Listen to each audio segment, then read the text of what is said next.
Henri Simon a 30 ans lors de cet autoportrait qui fait la couverture du catalogue raisonné. Mobilisé en 1939, il est fait prisonnier à Dunkerque l'année qui suit, puis très vite se retrouve transféré dans un stalag en Prusse orientale. Il y restera un peu plus d'un an.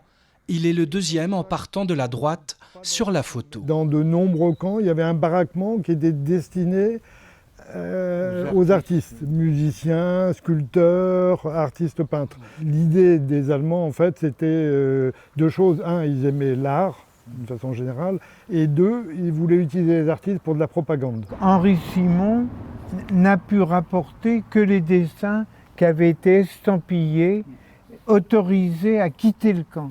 L'association Les Amis d'Henri Simon a répertorié 350 œuvres issues de la captivité de l'artiste.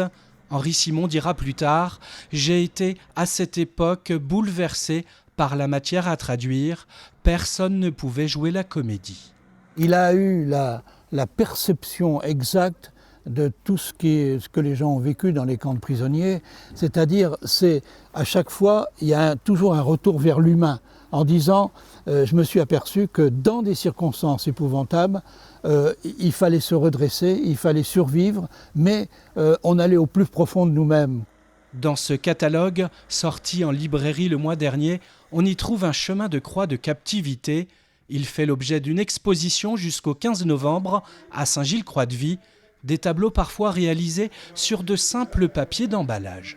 Tout est dit sur ces petits bouts de papier. Voilà.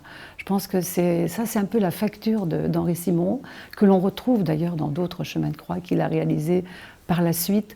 Mais là, pris sur le vif, c'est extrêmement, comment dirais-je, présent, et une émotion absolument incroyable qui se dégage de ce chemin de croix. Converti au catholicisme à l'âge adulte, ce chemin de croix est un cri de douleur, une expression de sa foi à retrouver dans ce catalogue.